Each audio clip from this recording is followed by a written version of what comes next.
Welcome to Community Unitarian Universalist Congregation at White Plains. Welcome with hearts wide open and spirits soaring to this sacred space where diversity is celebrated and love knows no bounds. Together we gather as a tapestry of unique souls woven together by the threads of compassion and understanding. As we join together in fellowship, let us be guided by the timeless wisdom of Rumi, who reminds us, out beyond ideas of wrongdoing and right doing, there's a field. I'll meet you there. In this sacred field of acceptance and belonging, let us cultivate empathy and forge connections that transcend our boundaries. And as we come together, let us draw inspiration from the melodies of unity sung by generations past and present. Let the words of "we shall overcome" remind us of the power of collective action in the pursuit of justice. Let the verses of John Lennon's Imagine spark our imagination and kindle the flames of hope for a world where peace reigns supreme. Or perhaps let us simply heed the call of Walt Whitman, who proclaimed, "We were together. I forget the rest." For indeed, it is in our togetherness that we find strength, solace, and joy. Our calendar is rich with observations and remembrances and celebrations this month. The Chinese New Year, 2024, celebrated as the Year of the Dragon, commenced yesterday. It symbolized strength and good fortune. And this festive season, families come together to honor traditions and share meals and wish for prosperity in the year ahead. February 14th, Valentine's Day. Hope you got your chocolate, guys. It's on sale if you wait. It is also, importantly, Frederick Douglass's birthday, as it's observed, and it honors his birth. After escaping slavery in Maryland, he became the face of the abolitionist movement in the North. On the 15th is Susan B. Anthony's birthday, a very important figure in our suffrage movement in the early 20th century. So as we embark on this journey together, let us embrace each other with open arms and open minds. May our time together be filled with learning and boundless love that knows no creed or dogma.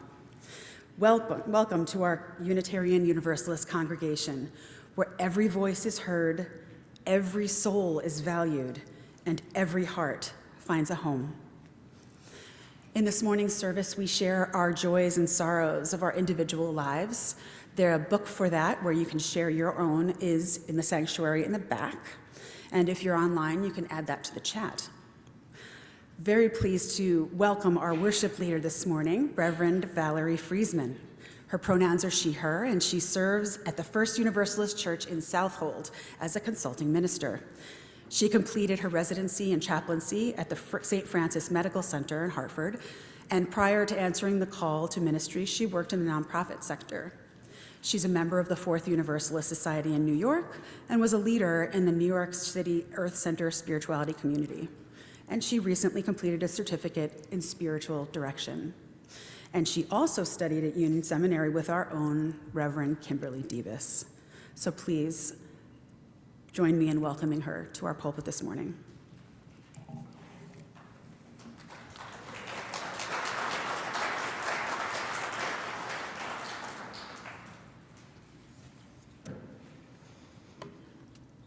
Pause with me as we light our Unitarian Universalist chalice, symbol of our faith.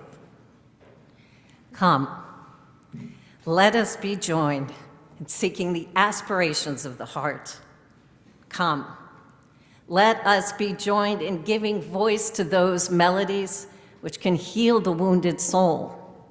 Come, let us be joined in speaking the words which set us free.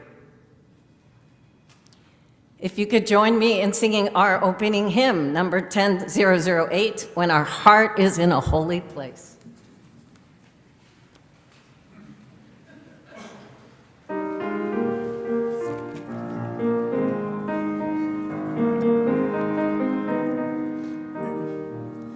When our heart is in a holy place, when our heart is in a holy place, we are blessed with love and amazing grace. when our heart is in a holy place, when we trust the wisdom in each of us, every color, every creed and kind, and we find embraces in each other's eyes, then our heart is in a holy place, when our heart is in a holy place, when our heart is in a holy place, we are blessed with love and amazing grace, when our heart is in a holy place, when we tell our story from deep inside, and we listen with a loving mind, and we hear our voices in each other's words, then our heart is in a holy place, when our heart is in a holy place, when our heart is in a holy place, we are blessed with love and amazing grace, when our heart is in a holy place, when we share the silence of sacred space, and the God of our heart stirs within, and we feel the power of each other's faith, then our heart is in a holy place, when our heart is in a holy place, when our heart is in a holy place, we are blessed with love and amazing grace, when our heart is in a holy place, when our heart is in a holy place. Thank you. Please be seated. So, who here has to clean out their clothes closet every year? Maybe your parents make you do it. Right? And what happens? What kind of clothes do you usually have in your closet? How do you decide what to keep and what to give away when you clean out your clothes closet? Haven't worn it in a year, that's a good one. It's another one. Doesn't fit. Yeah, you tell. What? I can't. Dress? Pants, you don't like pants? The pants, oh yeah, definitely, that happens to me. Pants, definitely. Any other reason?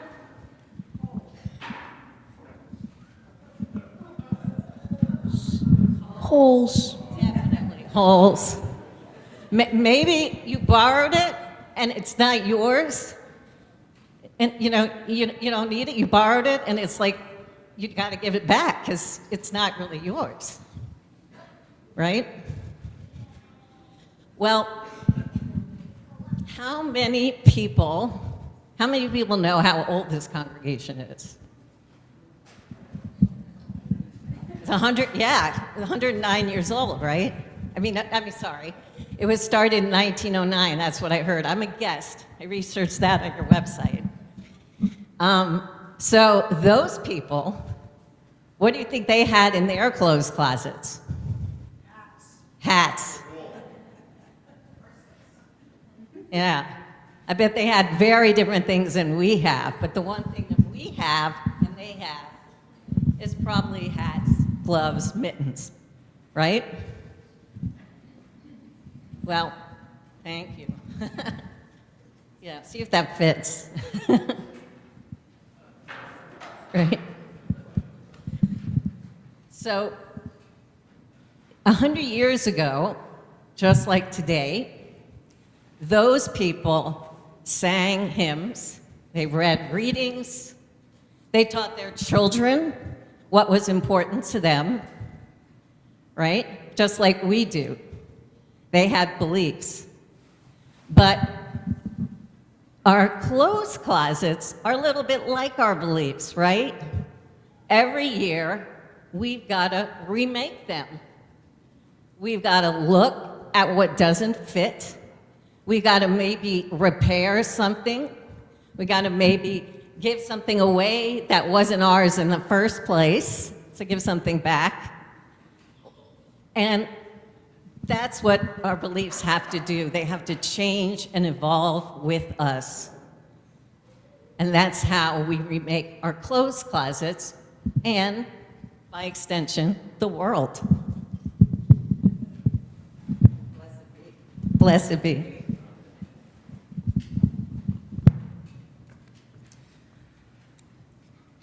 I invite you to join me singing the children out to their classrooms. You'll see that behind me. And then if you're a kid who's about to go to RE, now's the time.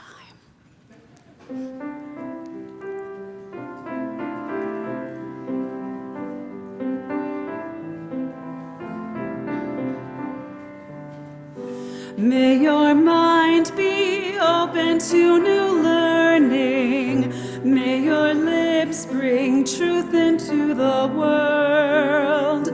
May your heart know love and your hands do the work of justice as you go your way in peace.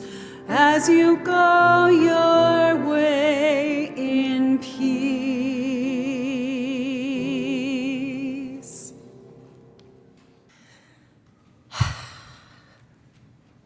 Let us breathe a little in this sanctuary of commitment and care. Let us breathe a little. Let us listen deep and long. Our hearts are separately and collectively weighed down by so much that we often cannot describe it. Our joys also fill us with the indescribable. Here, in this sanctuary of possibility, hope, and joy, we gain strength from those who listen, who hear, who write, who speak, who never cease in the work of giving shape to the world we need. So let us bear witness to the poetry that resides in each human heart.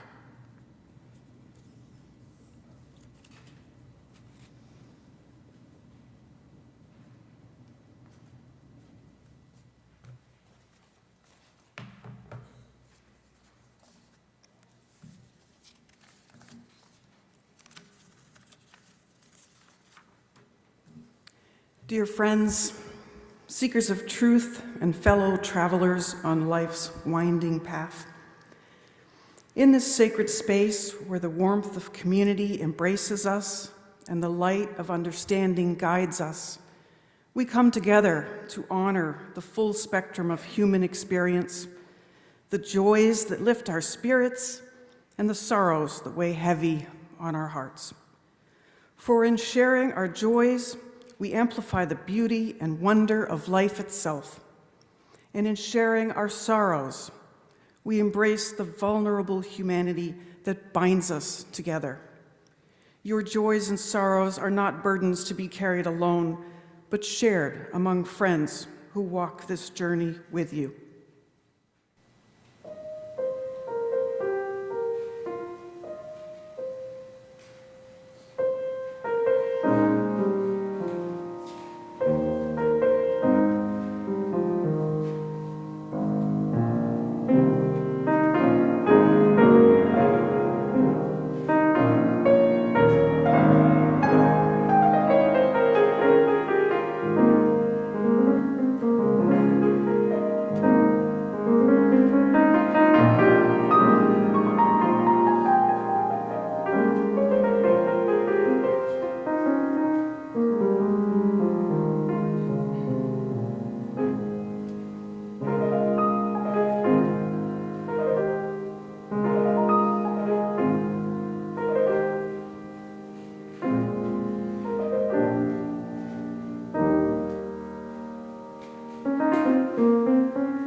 The offering is a ritual that's part of a UU service, a time for us to come together, to become a part of something greater than ourselves.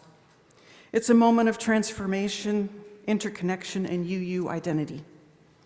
In our tradition, the act of giving is not just about financial support, it's a tangible expression of our commitment to the principles of compassion, justice, and service.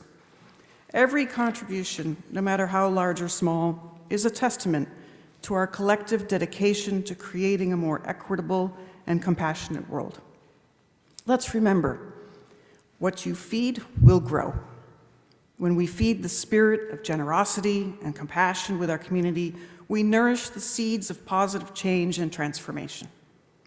In February, half of our plate collection will be donated to Transportation Resources Access, TRA, and it helps empower older adults and adults with disabilities to have access to essential health care, are able to engage with their communities and feel empowered to live independently in home and to their fullest potential. The morning offering will now be given and received. Good morning. When I learned that today's service would focus on words and their changing significance over time, their power to impact evolving ethical standards, I thought, I'm so glad to be a musician who deals with the spiritual language of music, which transcends the limitations of the spoken word. But then I thought, is it really possible to listen to music without imagining words, images, or stories? Isn't that just the way our minds are wired? Take this movement of a Haydn sonata I'm going to play for you now. It's abstract music, but I hear in it a story about how people can react to making a mistake. Do we say, oops, let me just start again? Or, no, I really meant it, just that way? Or, watch how slickly I BS my way out of this one. Or, I simply am a failure. Those are some of my reflections on what I hear in today's offertory music, but I invite you to formulate your own narratives and impressions, and happy to hear your thoughts after the service.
These are the words of the poet Gregory Orr.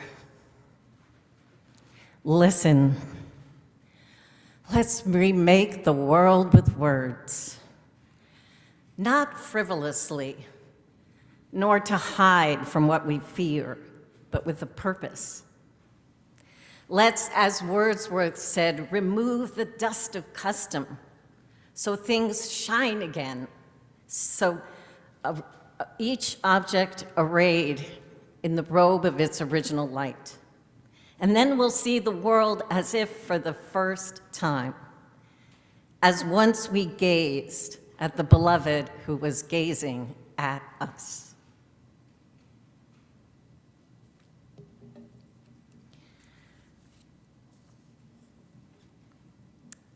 A while back, my sister and I were shifting through a box of photographs and papers.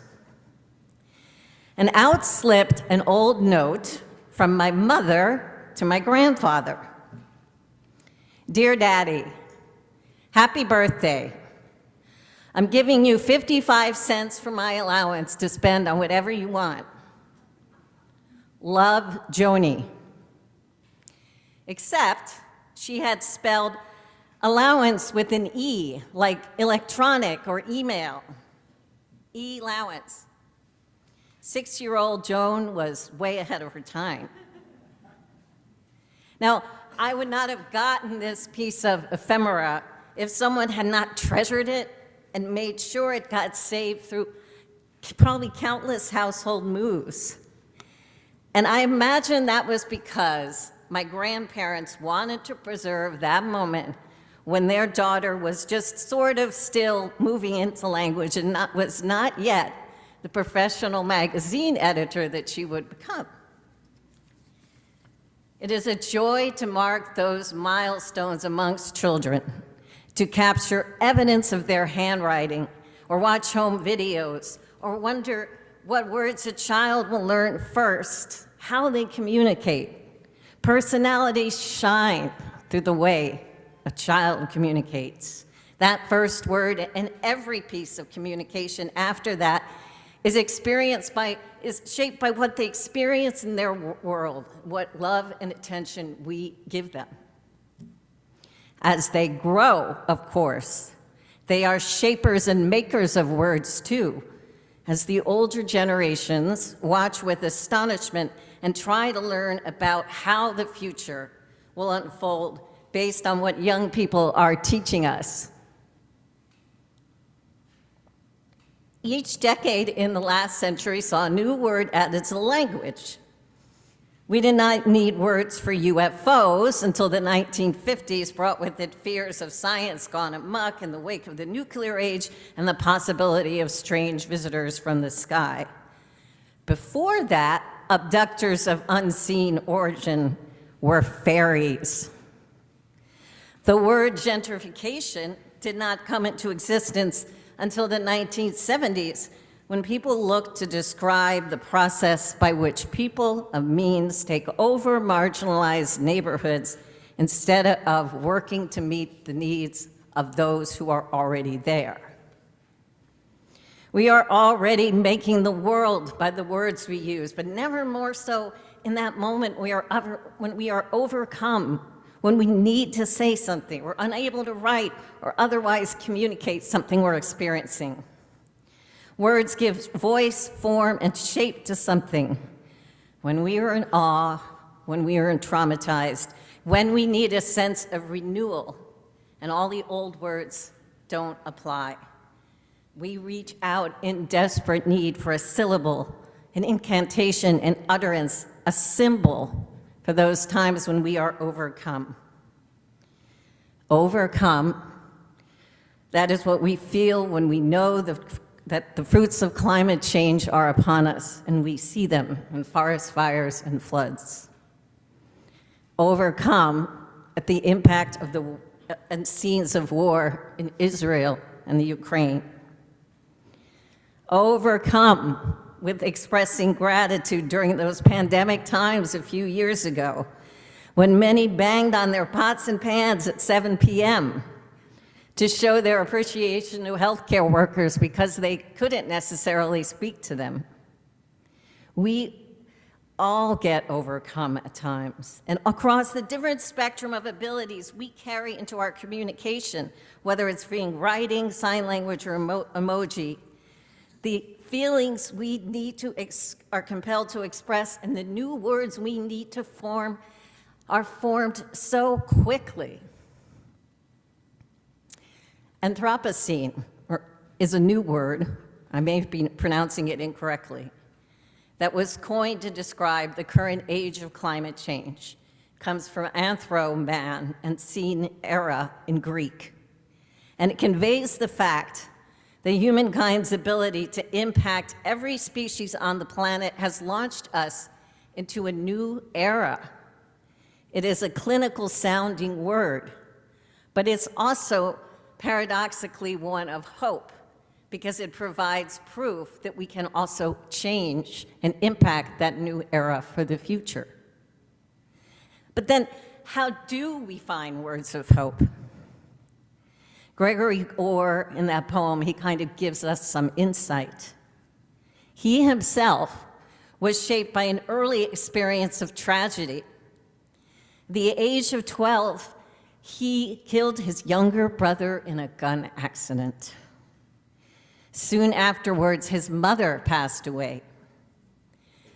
As a young adult and a volunteer in the Student Nonviolent Coordinating Committee, during the Civil Rights era, he was kidnapped and kept in isolation by opponents to civil rights for a week.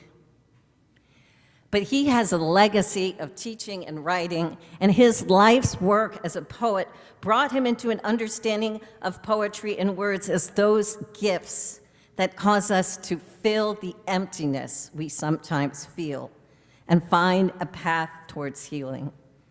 And that is why he speaks of things shining again when we remake the world with words. So here are some words that the Oxford English Dictionary added recently to give you a sense for how the world is being remade. Enoughness, the quality of being enough. That is, if you are struggling, just know that you are enough. Topophilia, a bond to a particular place or physical environment. We can be in deep relationship with a place and be aware of the layers of history in that place, both human and environmental, and therefore know how to act. Unfathom, as a form of unfathomable, to come to an understanding, to reveal a mystery, to fathom and to unfathom. We have this world because even in an information age, there will always be mysteries that we need to unfathom, and every life should contain a little bit of the unfathomable. And then there is smizing. Smiling with your eyes. Remaking the world is the work of those who have come alive, because as the theologian Howard Thurman says, we should not just ask what the world needs. We should not ask what the world needs, but rather ask of ourselves what part of ourselves is coming alive. What the world needs is more people who are alive with words that speak to that. If the thing that makes you unable to find words also is the thing that makes you come alive, get to the bottom of it. Find out how to spin sentences and paragraphs or make depth out of all that you learn, all that you called to do with that word or thing that makes you come alive. And also, those words that make you turn away. You can find yourself in deep discomfort about a call to defund the police. Why might that be, and what do you need to learn to understand that? A person these days can be an immigrant, a father, a truck driver, an artist, all those things.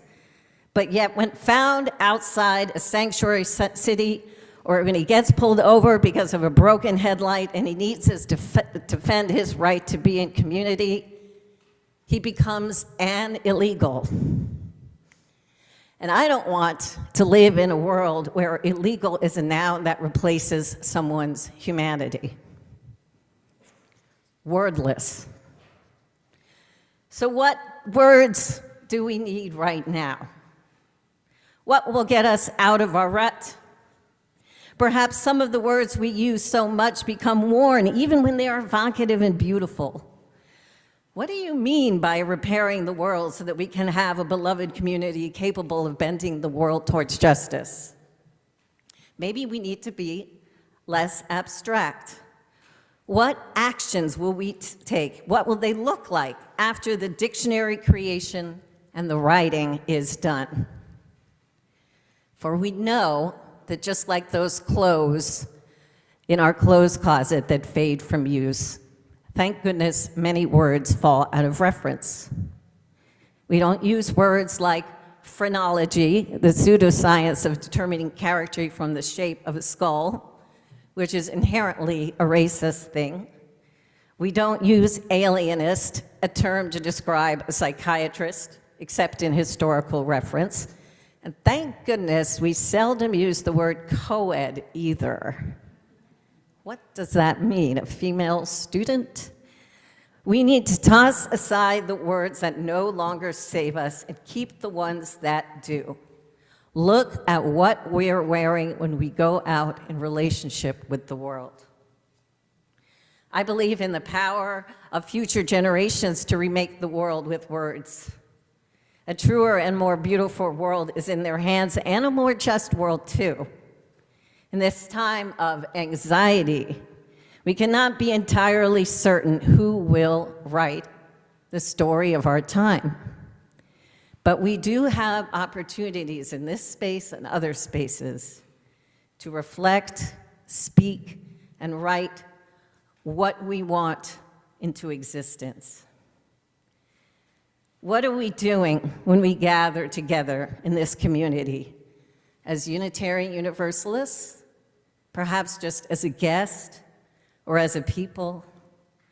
What do we want to speak of in our lives, in our worlds? What words do we need more of?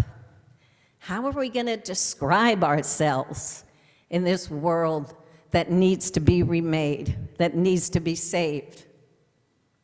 In this moment of coming together, let's gain a little fuel by listening to one another. Let's start the process.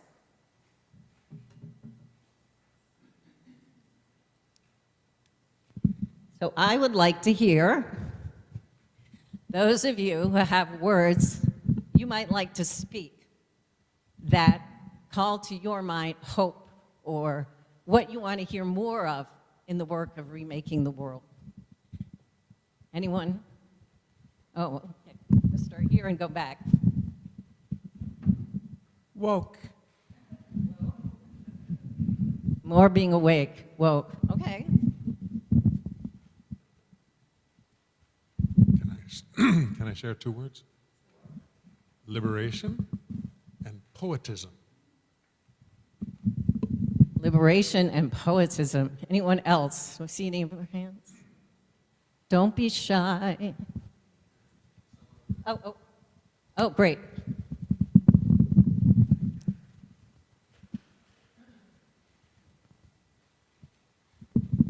When describing what's happening in Gaza, using the word genocide instead of war. Thank you. Oh,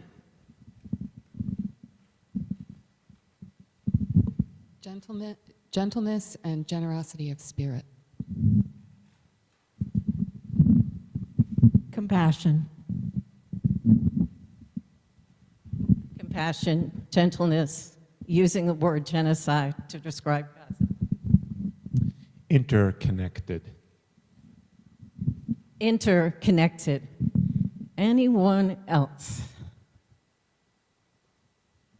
Ah, okay.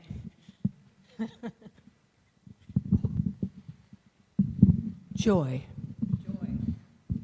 Joy. Wow, you guys are really good. Worthiness. Worthiness.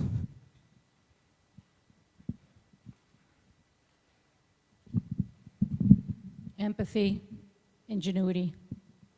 Empathy and ingenuity. Interdependence. Interdependence.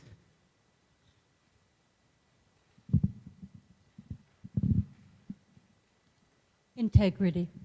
Integrity. Amen.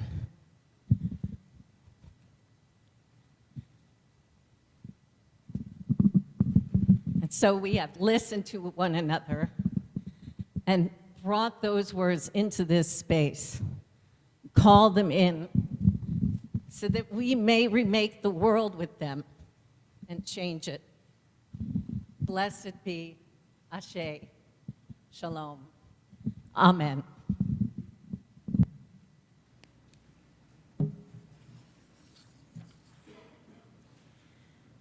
If you could join with me in singing our hymn number 1014, which is actually answering the call of love. Because a few years ago, Unitarian Universalist Association realized that the language standing was ableist. And so we now sing answering the call of love. So 1014, answering the call of love.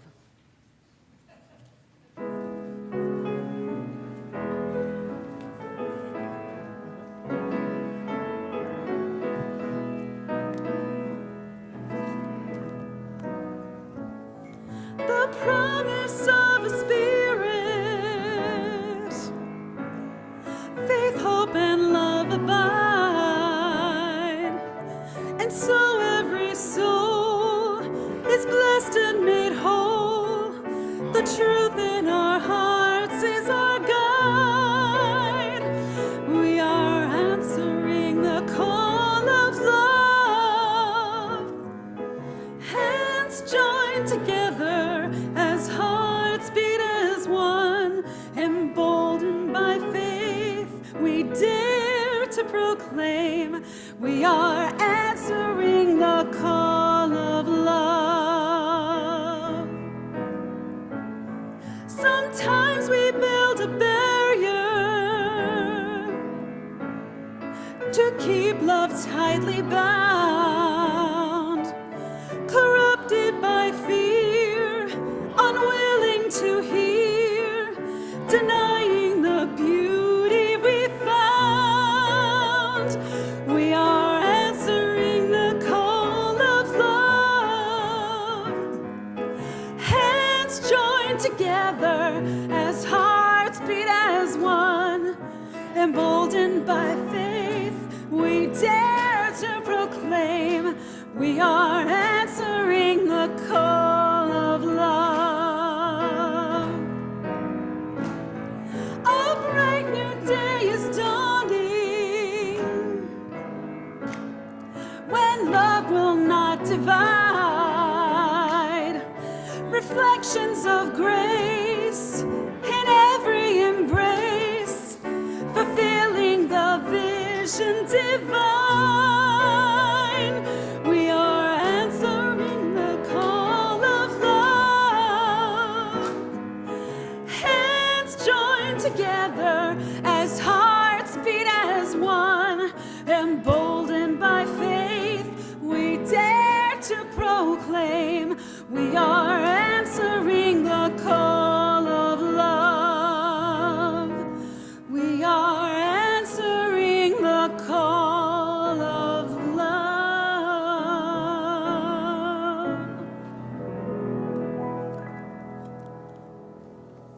Thank you. And we'll actually ask you to stay risen in body or spirit this week.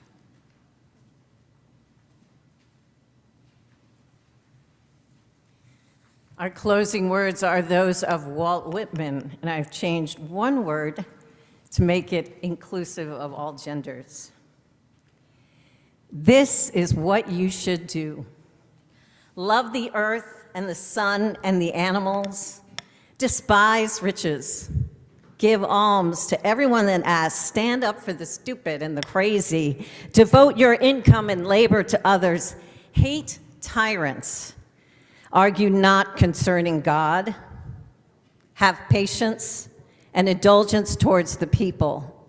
Take off your hat to nothing known or unknown, or to any person or persons. Go freely with the powerful and uneducated persons, and with the young, and with the mothers of the families. Read these leaves in the open air every season of every year of your life. Re-examine all you have been told at school or church or in any book.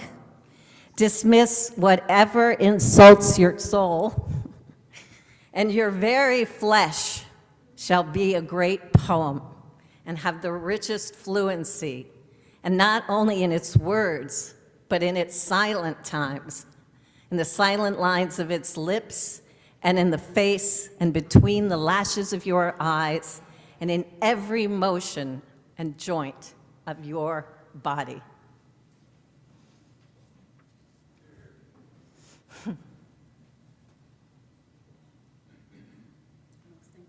Yes. Now we extinguish the chalice, symbol of our faith. We extinguish this flame, but not the light of truth, the warmth of community, or the fire of commitment. These we carry in our hearts until we are together again.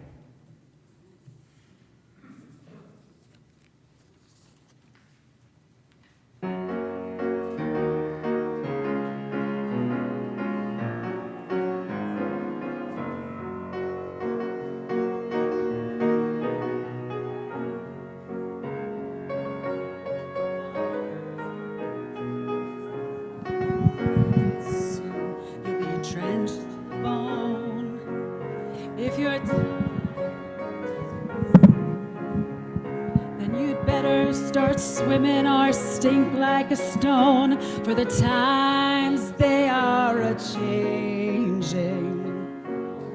I'm a writer